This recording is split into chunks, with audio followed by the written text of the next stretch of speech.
Welcome back. Capital gain और हमारा आज का सेक्शन है पहला सेक्शन 54G। एक वो ओवरव्यू दे दूं मैं आपको, अभी तक हमने क्या क्या देखा है। अगर आपने पिछली क्लास को नहीं देखा है तो आप पहले पिछली क्लास को ज़रूर देखिए और उसके बाद से क्लास कंटिन्यू करिए।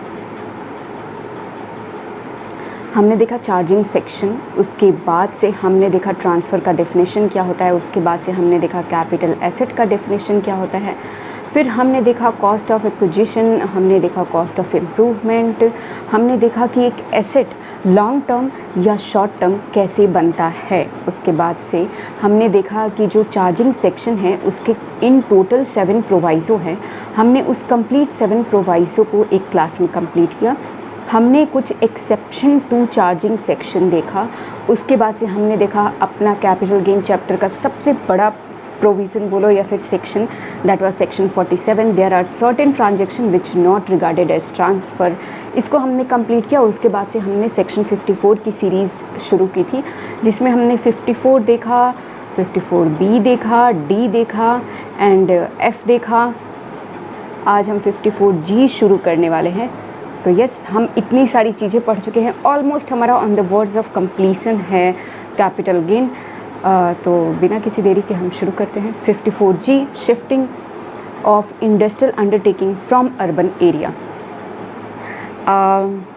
देखो, इस क्लास को और बेहतरीन तरीके से समझने के लिए वैसे तो मैं आपको बोलूँगी कि हाँ, आप पीछे क्लास देख के आइए, नहीं भी देखा है तो कोई बात नहीं, क्लास तो पूरी समझ में आएगी। बट मैंने पीछे की क्लास में ना पूरी हिस्ट्री, पूरा इंटेंट, ये जो 54 सीरीज़ वाले सेक्शन हैं उसकी पूरी हिस्ट्री और पूरी इंटेंट बताने की कोशिश की है, तो आप कनेक्ट बहुत जल्दी और बहुत अच्छे से कर पाएंगे। But anyways, let's start class section 54G, shifting of industrial undertaking from urban area. देखो, अर्बनाइजेशन हमारे कंट्री में बहुत ज़्यादा है। जो भी, अगर आप दिल्ली का एग्ज़ाम्पल ले लो तो वो कितना पॉल्यूटेड हो रखा है, या फिर बहुत ओवर पॉपुलेटेड हो गया। कुछ ऐसी सिटीज़ हैं जो बहुत ज़्यादा पॉपुलेटेड हो गई हैं। क्यों? रीज़न बीइंग कि छोटे शहरों से, गांव से लोग निकल के उन पर्टिकुलर उस बड़े शहरों में जा रहे हैं, क्योंकि वहाँ पे अपॉर्चुनिटीज़ है। क्यों? क्योंकि वहाँ पे जॉब्स हैं। You understood this. इस वजह से गवर्नमेंट ना एक बेनिफिट देती है।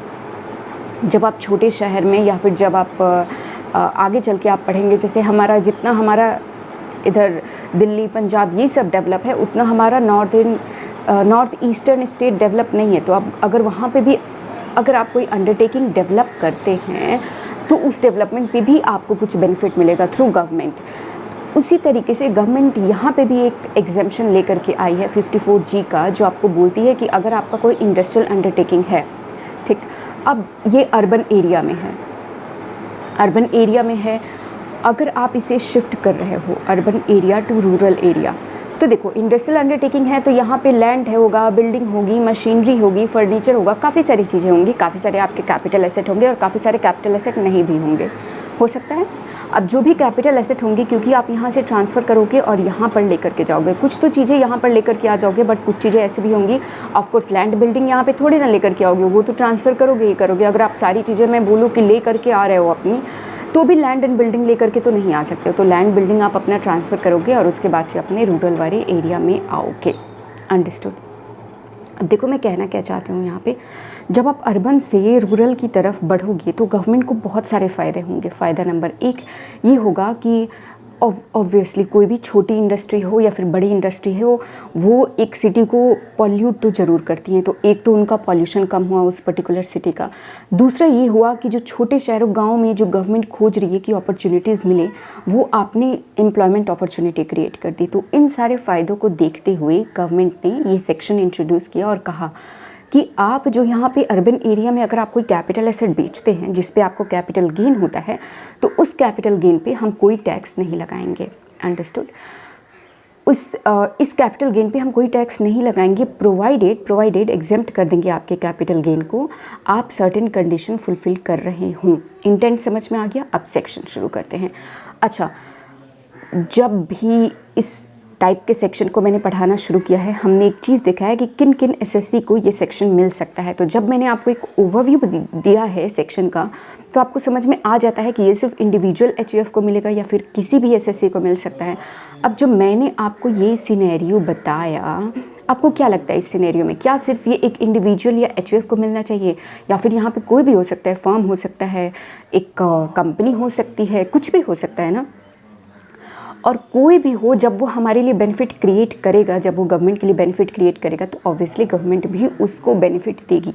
तो 54G जो है वो किसी भी एसएससी को अवेलेबल है, पॉइंट नंबर 1। सेकेंड पॉइंट, अगर आपको 54G का एग्जाम्पशन लेना है तो आपको कुछ कंडीशन फुलफिल करना पड़ेगा। पहला condition, shifting of industrial undertaking from urban to non urban area. आप उसको अर्बन से, क्लियरली रूरल नहीं लिखा हुआ है बट इतना लिखा हुआ है कि अर्बन से नॉन अर्बन एरिया में लेकर के जा रहे हैं। In this process of shifting capital gain arise on transfer of plant machinery land and building will be exempt. और इस प्रोसेस ऑफ शिफ्टिंग पे हो सकता है आप, चलो प्लांट मशीनरी में मान लिया कि लेकर के भी आ रहे हो तो लैंड एंड बिल्डिंग नहीं लेकर के आ सकते और उस पर आपका कैपिटल गेन अराइज होगा ही होगा। तो उस कैपिटल गेन को या फिर प्लांट मशीनरी वाले कैपिटल गेन को ये बोलते हैं कि हम आपको एग्जेम्प्ट कर देंगे। The exemption can be available for short term as well as long term. ये भी आप पढ़ के समझ गए होंगे कि देखो शॉर्ट टर्म के लिए भी मिल सकता है, लॉन्ग टर्म के लिए भी मिल सकता है, क्योंकि इंटेंट जो है गवर्नमेंट का यहाँ पे, वो यहाँ पे क्लियर है कि आप अगर गवर्नमेंट के इंटेंट को फुलफिल कर रहे हो तो शॉर्ट टर्म लॉन्ग टर्म नहीं देखेगी, वो किसी भी एग्जेम्पशन, हर एक केस में एग्जेम्पशन दे देगी। The exemption can be availed only if capital gain is utilised for. अब मैंने आपको बोला कि आपने अर्बन एरिया में जो भी आपका लैंड था, बिल्डिंग था, प्लांट एंड मशीनरी था, इसको सेल किया, इसको ट्रांसफ़र किया 50 लाख में, ठीक। और गवर्नमेंट ये बोल रही है कि जो कैपिटल गेन है इसका कॉस्ट ऑफ एक्विजिशन जो था वो 10 लाख का था, तो 40 लाख का आपका कैपिटल गेन आ गया। अब गवर्नमेंट का इंटेंट क्या होगा पता है कि आप नॉट एटलीस्ट 50 लाख पे नहीं जाते, एटलीस्ट हम आपको ये बेनिफिट दे रहे हैं ना, तो कम से कम इतना अमाउंट जो है आप क्या कर लेना, आप इसको यूटिलाइज़ करना। कहाँ यूटिलाइज़ करना, इसको यूटिलाइज़ कर लेना purchase of new plant and machinery, acquisition of land and building, shifting of original asset and transferring the establishment from urban area to non urban area. Intent समझ में आ रहा है कि वो ये चाहती हैं कि जो हमने आपको, जिस अमाउंट पे हमने आपको फ़ायदा दिया, उस अमाउंट को जो है आप किस चीज़ में यूटिलाइज़ कर लेना, आप उसको नया लैंड और बिल्डिंग एक्वायर करने में यूटिलाइज़ कर लेना, नया प्लांट मशीनरी एक्वायर करने में यूटिलाइज़ कर लेना, या फिर ओरिजिनल एसेट को जो ट्रांसफ़र का प्रोसेस है उसमें यूटिलाइज़ कर लेना इन पैसों को विद इन 1 ईयर बिफोर और 3 year after the date of transfer. मतलब कि ट्रांसफ़र जिस दिन आपने ये वाला अर्बन एरिया ट्रांसफ़र किया, मान लो 10 जून 23 को किया है, तो इसके 1 साल पहले 1 ईयर बिफोर 9 जून 22, या फिर यहाँ से 3 साल 24, 25, 26, 9 जून 26 तक, ये टाइम पीरियड हमारे पास है। इस टाइम पीरियड के बीच जो है, यहाँ से लेकर के और यहाँ तक का, इतने टाइम पीरियड के बीच आप क्या कर लेना, अपना ट्रांसफ़र का प्रोसीजर कर लेना। और मान लो कि मैंने कहा कि 10 जून 23 को आपने ट्रांसफ़र किया, तो ये कौन से फाइनेंशियल ईयर में फॉल कर रहा है, 23-24 में। Understood my point. अब ये 23-24 में अगर फॉल कर रहा है तो जब आप बेनिफिट लेने जाओगे तो ऑब्वियसली ये बेनिफिट 23-24 में लोगे, समझ में आ रहा है। बट आपके पास अब आपको पैसे तो आ गए, गवर्नमेंट ने आपको बेनिफिट तो दे दिया, बट यहाँ पे गवर्नमेंट इंश्योर करती है, क्या इंश्योर करती है कि आपने उस पैसे को सही यूटिलाइज़ किया है। सही यूटिलाइज़ का मतलब इन्हीं चीज़ों के लिए यूटिलाइज़ किया है। इसके लिए गवर्नमेंट बोलेगी कि आप अपने पैसे को अगर रिटर्न फाइल करने तक अगर आप यूटिलाइज़ नहीं कर पाए इन चीज़ों में तो कोई बात नहीं, उनको हमारे पास एक कैपिटल गेन अकाउंट स्कीम है, उसमें डिपॉजिट करा देना, हम मानेंगे कि आपने अपने पैसा यूटिलाइज़ कर लिया। Not made before the date of filing of return, then the amount of capital gain should be deposited under CGS scheme, and in such case amount utilized by the SSC for purchase of new asset amount so deposited shall be deemed to be cost of new asset। देखो यहाँ पे ये क्या कहना चाहते हैं, suppose मैंने आपको बोला, यही एग्जाम्पल को कंटिन्यू करते हैं, 10 जून 23 को आपने ट्रांसफ़र किया, ठीक है। इसका रिटर्न फाइलिंग का डेट क्या हो जाएगा, 24। मान लिया कि आप इंडिविजुअल हैं, 31 जुलाई 24 आपके पास टाइम लिमिट है। आपके पास टोटल 40 लाख रुपीज़ था कैपिटल गेन से, ठीक। आपने 10 लाख रुपए यूटिलाइज़ कर लिए, शिफ्टिंग में आपके यूटिलाइज़ हो गया, आपने शिफ्ट कर लिया। बट या फिर मैंने कहा कि लैंड खरीदने में आपने लैंड का रजिस्ट्रेशन करवा लिया है, उसमें आपके 10 लाख रुपए यूटिलाइज़ हो गए। बट अभी भी आपके पास बहुत सारे प्रोसेस बाकी हैं और अभी भी आपके पास 30 लाख रुपए भी बाकी हैं। तो 30 लाख रुपए को आप क्या करना, आप 30 लाख रुपए को कैपिटल गेन अकाउंट स्कीम में जमा करवा देना। तो हम ऐसा मानेंगे कि ये कंप्लीट 40 लाख आपने यूटिलाइज़ कर लिया, और जब हम 23-24 का रिटर्न बना रहे होंगे, जब हम 23-24 का रिटर्न ऑफ इनकम बना रहे होंगे, तो हम आपको पूरा 40 लाख का एग्जेम्पशन दे देंगे। Understood my point. 40 लाख का एग्जामेशन दे देंगे, मतलब ये पूरा 40 लाख ऐसा माना जाएगा जैसे ये आपका कॉस्ट ऑफ न्यू एसेट है, आपने इस पूरे अमाउंट को यूटिलाइज़ कर लिया है अपना एसेट परचेज करने में। समझ में आ गया? तो यहाँ तक हमने देख लिया। If amount of capital gain do not get utilised within 3 year from the date of transfer then such amount will be taxable after the expiry of 3 year. और मान लो कि हमने CGS स्कीम में डिपॉजिट तो करवा दिया, आपके पास maximum, मैंने बोला था ना कि मिनिमम 1 ईयर है यहाँ पे और मैक्सिमम मिनिमम 1 है और मैक्सिमम 3 ईयर है, तो हम मैक्सिमम 3 ईयर के बाद का टाइम पीरियड देखते हैं। तो अगर 3 साल तक अगर आप यूटिलाइज़ नहीं कर पाए तो जैसे ही 3 साल एक्सपायर होगा from the date of transfer, FY से नहीं गिनना है, from the date of transfer जैसे ही 3 साल एक्सपायर होगा आप उस पर्टिकुलर ईयर में क्या करेंगे, उस अमाउंट को टैक्सेबल कर देंगे। समझ गए? ठीक है, आगे बढ़ते हैं, एग्जेम्पशन अमाउंट की बात करते हैं। अगर cost of new asset plus expense incurred for a specific purpose is more than long term capital gain. अब मैंने कहा कॉस्ट ऑफ न्यू एसेट, अब बताओ यहाँ पे कॉस्ट ऑफ न्यू एसेट मेरे एग्जांपल में क्या हो जाएगा। मैंने कहा कि 10 लाख का आपने लैंड रजिस्ट्रेशन करा लिया, 30 लाख का आपने CGS स्कीम में डिपॉजिट करा दिया, तो कॉस्ट ऑफ न्यू एसेट हो जाएगा 40 लाख रुपये प्लस एक्सपेंस जो इनकर्ड हुआ है स्पेसिफाइड पर्पस के लिए वो मान लेते हैं 5 लाख रुपए हुआ है, is more than long term capital gain. Obviously this amount is more than 40 lakh, क्योंकि कैपिटल गेन हमारा 40 लाख था, then entire long term capital gain is exempt, तो जो एग्जेम्पशन होगा वो पूरा 40 लाख का होगा।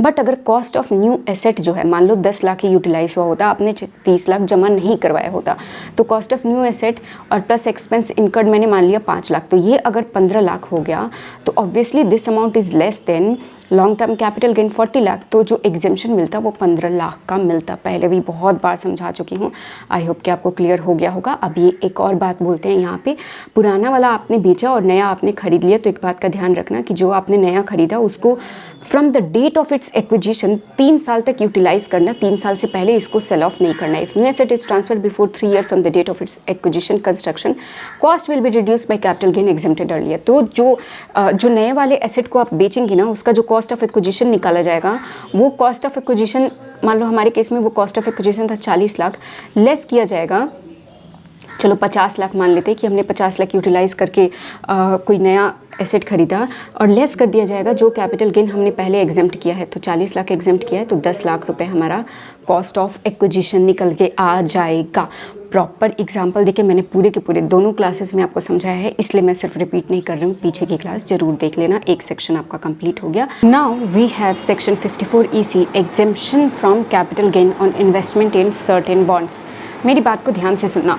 अब जब भी मैंने आपको पीछे के 54 सीरीज़ के सेक्शन पढ़ाए हैं ना, मैंने आपको एक चीज़ बस कही है कि ये सारे सेक्शन का इंटेंट जो था, जो बेसिस था, वो सब सेम था, जिसकी वजह से आपको ऐसा लग रहा था कि आप एक ही रिपीटेड चीज़ें पढ़ रहे हैं हर एक सेक्शन में। But 54 EC is completely different from whatever we have read till date या टिल नाउ, मैं बोलूँ तो। इसलिए 54 EC को थोड़ा सा ध्यान से और अलग से समझेंगे, समझ में आ जाएगा, कोई हार्ड नहीं है। बस मैं आपको इतना बताना चाहती थी कि जिस इंटेंट के साथ हमने 54 के बाकी सारे सेक्शन पढ़े हैं, उस इंटेंट पे ये सेक्शन आपका बेस्ड नहीं है। This is completely different from what we have read और अप्रोच्ड और अंडरस्टूड टिल नाउ। अब 54 EC जो है वो आपको बोलता है, सबसे पहले इसको टेक्स्ट से ही पढ़ते हैं, ठीक। अच्छा चलो मैं आपको एक ओवरव्यू दे देती हूँ जैसे मैं हमेशा देती हूँ, and then we will continue with the text. बोलता क्या है 54 EC, एक सिंपल सी चीज़ बोलता है, जैसे अगर आपके पास एक लैंड एंड बिल्डिंग है और अगर आप इसे ट्रांसफ़र किया, आपने सपोज़ आपने ट्रांसफ़र किया, आपके पास 60 लाख रुपए आ गए ट्रांसफ़र करने पे, आपका ये फुल वैल्यू ऑफ कंसिडरेशन हो गया। ये बोलता है आपके पास टाइम है, टाइम फॉर व्हाट, कि आप इस इन्वेस्टमेंट के रिगार्डिंग बोलता है कि आप इस अमाउंट को इन्वेस्ट कर सकते हैं, invest within 6 month in some specified asset.